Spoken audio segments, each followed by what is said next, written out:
Teacher? பணம் இல்லைனாலும் வாழ முடியாது. பணம் இருந்தாதான் பொருளாதாரம் உயரும். கொரோனா காலகட்டத்தில் வேலை இல்லாம பணம் இல்லாம நாம எவ்வளவு கஷ்டப்பட்டா நமக்கு தானே டீச்சர் தெரியும். இந்த பொருளாதார பாடத்தை பற்றி எல்லாரும் வித்தியாசமா யோசிக்கிறாங்க. படிக்க முடியாத பாடம், ரொம்ப கஷ்டமான பாடம், புரியாத பாடம் நினைக்கிறாங்க. பொருளாதாரம் படித்தா மட்டும்தான் நம்ம பொருளாதார நிபுணர்களை மாறி நம்ம நாட்டோட பொருளாதாரத்தை கட்டி கேட்க முடியும். பொருளாதார பாடங்களை நல்லா கவனித்து புரிஞ்சு ஷார்ட்கட்டாக படிச்சிங்கன்னா ஈஸியாக உங்களுக்கு புரிஞ்சிடும். நாம் இந்த வகுப்பில் முதலாளித்துவம், சமூக உடைமை, கலப்பு பொருளாதாரம் ஆகிய 3 பிரிவுகளை பார்க்கலாம். அதே நேரத்தில் compare the features of capitalism, socialism and mixedism இந்த கொஸ்டினையும் ஷார்ட்கட்டாக பார்க்கலாம். வாங்க ஃப்ரெண்ட்ஸ், வகுப்புக்குள்ளே போகலாம்.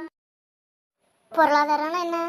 பொருளாதாரம் அப்படின்னா ஒரு நாட்டின் நிலப்பகுதியில் சமூக ரீதியான உற்பத்தியில், பரிமாற்றத்தில், விநியோகத்தில் மற்றும் பொருட்கள் சேவைகளின் நுகர்வில் பங்கேற்கும் பொருளாதார காரணிகள் ஆகும். பொருளாதாரம் பணத்தை மூலாதாரமாக கொண்டது. சும்மாவா சொன்னாங்க பணம் வாயப்பழக்கம்னு? பணம் இருந்தால் தான் பொருளாதாரம் வளரும். பொருளாதாரம் என்பது மனிதனால் உருவாக்கப்பட்ட ஒரு சிறந்த அமைப்பாகும். இது சமூகத்தின் தேவைகளை பூர்த்தி செய்ய உருவாக்கப்பட்ட அல்லது மாற்றியமைக்கப்பட்ட அமைப்பாகும்.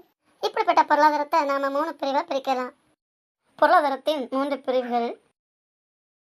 கேபிட்டலிசம் முதலாளித்துவ பொருளாதாரம், முதலாளியை மையமாக கொண்டது. சோசியலிசம் பொதுவுடைமை பொருளாதாரம், எல்லோருக்கும் எல்லாம் பொதுவானது, அரசாங்கத்துக்கு சொந்தமானது. மிக்சடிசம் கலப்பு பொருளாதாரம், முதலாளித்துவ பண்புகளையும் பொதுவுடைமை பண்புகளையும் சார்ந்திருப்பது கலப்பு பொருளாதாரம். முதலாளித்துவ பொருளாதாரம் என்ன தெரியுமா? உற்பத்தி சாதனங்கள் பெரும்பாலும் தனிப்பட்டவர்களின் கட்டுப்பாட்டுக்குள் இருக்கும் ஒரு பொருளியல் முறை. அது மட்டும் இல்லைங்க, விநியோகம், முதலீடு, வருமானம், உற்பத்தி, பொருளின் விலை குறித்தல், சேவைகள் என்பன சந்தை பொருளாதாரத்தினால் தீர்மானிக்கப்படுகின்றன.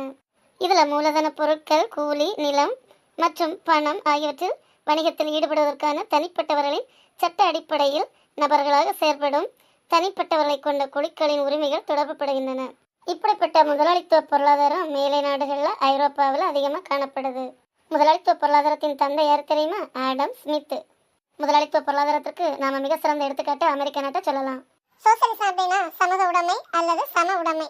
சோசியலிசம் அல்லது சோசியலிசம் என்பது ஒரு அரசியல் பொருளியல் கோட்பாடு. பொருளாதார நிர்வாகத்தில் கூடிய அரசின் பங்களிப்பை வலியுறுத்துகின்றது. உற்பத்தி காரணிகள், இயற்கை வளங்கள் அரசு அல்லது சமூக கட்டுப்பாட்டில் இருக்க வேண்டும் என்ற கொள்கையை முன்னிறுத்துகிறது. முக்கிய துறைகள் அரசுடமையாக இருப்பதையும் சமத்துவத்தையும் அல்லது சம வாய்ப்புகளையும் நிலைநிறுத்தும் கொள்கைகளையும் பொது பொருளாதார நீரோட்டத்தில் விளம்பி வாழும் மக்களுக்கு வாழ்க்கை தர உயர்த்தும் வழிமுறைகளை செயற்பாடு ஆகியவற்றை முன்னிறுத்தி லாப நோக்கத்தை கொண்டு இயங்கும் முதலாளித்துவ கொள்கைகள் தனிநபர்களிடம் செல்வம் குவித்தலை எதிர்த்து அமைகின்றன. தொழில் புரட்சி மற்றும் முதலாளித்துவம் உருவாக்கிய ஏற்றத்தாழ்வுகளுக்கு தீர்வாக சம உடைமை கோட்பாடு முன்னிறுத்தப்பட்டது. சோசியலிசம் அல்லது சம உடைமை கோட்பாட்டின் தந்தை காரல் மார்க்ஸ். சம உடைமை கோட்பாட்டை பின்பற்றும் நாடு ரஷ்யா. கலப்பு பொருளாதாரம் என்பது ஒன்றுக்கு மேற்பட்ட பொருளாதார முறைகளின் அம்சங்களை உள்ளடக்கிய ஒரு பொருளாதார முறையாகும். பொதுவாக இது தனியுடைமை மற்றும் அரசுடைமை நிறுவனங்கள் இரண்டையும் ஒன்றிணைத்து செயல்படுகின்றது. திட்டமிட்ட பொருளாதாரம் அல்லது சந்தை பொருளாதாரத்தின் கலப்பாக அமைந்த ஒரு பொருளாதாரம். கலப்பு பொருளாதாரத்தில் ஓரளவு தனியார் பொருளியல் சுதந்திரமும், திட்டமிடல், சூழியல், சமுதாய நலம் தொடர்பான தலையீடு ஆகவே உற்பத்தி சாதனங்களை அரசு உடைமையாக வைத்திருத்தல் கலப்பு பொருளாதாரத்தின் சிறப்பம்சம். கலப்பு பொருளாதாரத்தை பின்பற்றும் நாடு இந்தியா.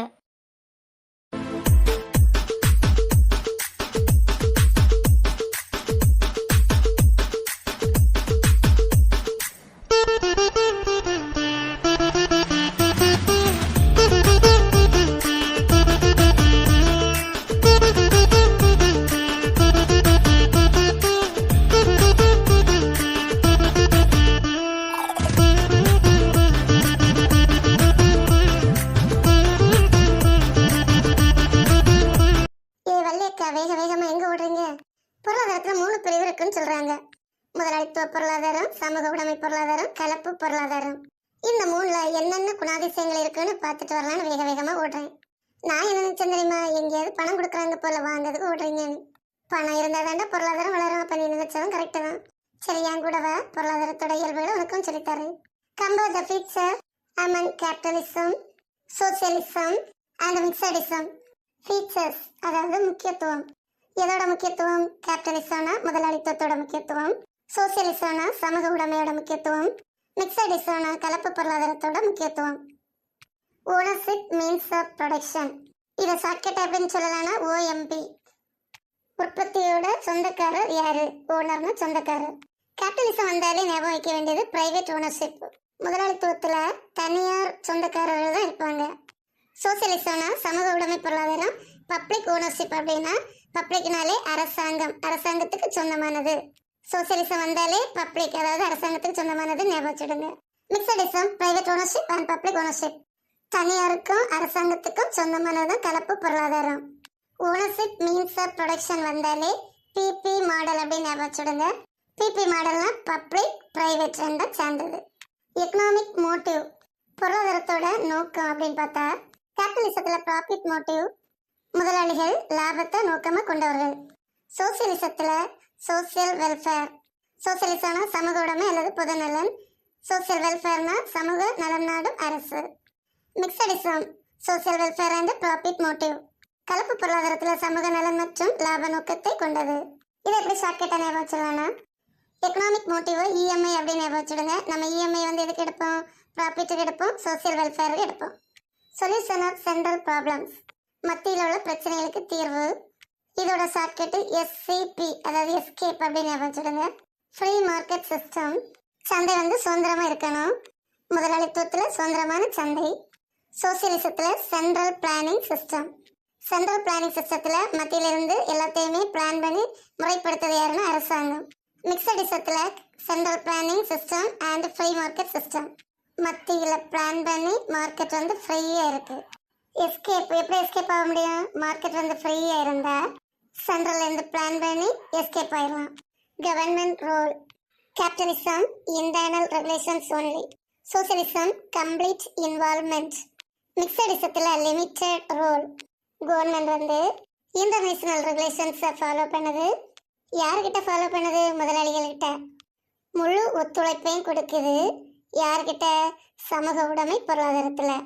லிமிட்டாக இருக்காங்க கலப்பு பொருளாதாரத்தில். கவர்மெண்ட் ரூல் வர இடத்துல ஐபிஎல் கிரிக்கெட் எல்லாருக்கும் ஞாபகம் இருக்கும். அந்த ஐபிஎல்ல வர பிஏ மாற்றிட்டு சின்னு ஞாபகம் வச்சுடுங்க. இன்கம் டிஸ்ட்ரிபியூஷன், வருமான விநியோகம். கேபிட்டலிசத்தில் அன்ஈக்குவல், முதலாளிகள் சமம் இல்லாமல் வருமானத்தை விநியோகம் பண்ணுவாங்க. சோசியலிசம் ஈக்குவல், சமூக உடைமையில் எல்லாமே சமமாக இருக்கும். மிக்சடிசத்தில் லெஸ் அன்ஈக்குவல், கொஞ்சம் சமநிலை குறைவாக இருக்கும்.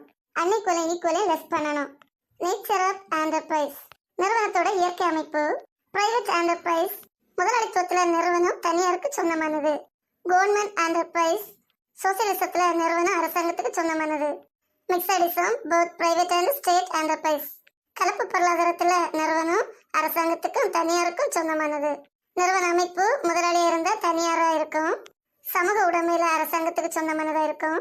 கலப்பு பொருளாதாரத்தில் அரசாங்கத்துக்கும் தனியாருக்கும் சொந்தமானது.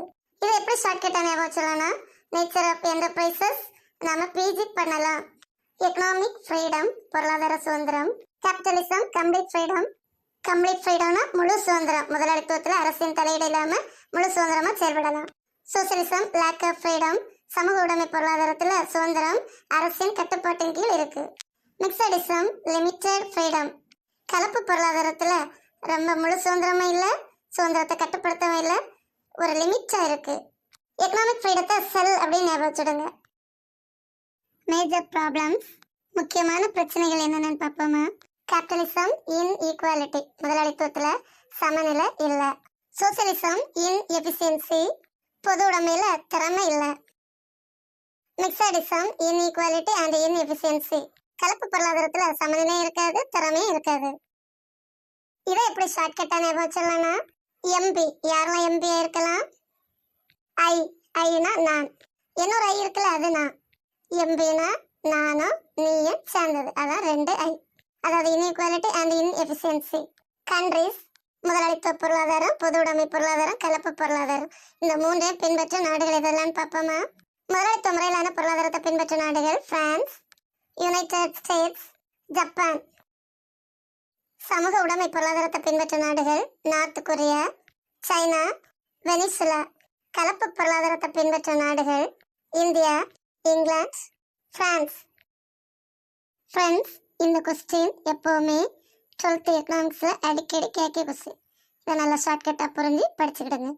ஃப்ரெண்ட்ஸ், உங்களுக்கு இந்த வீடியோ பிடிச்சதுனா லைக் பண்ணுங்கள், ஷேர் பண்ணுங்கள், சப்ஸ்கிரைப் பண்ணுங்கள். Please like, share and subscribe my channel.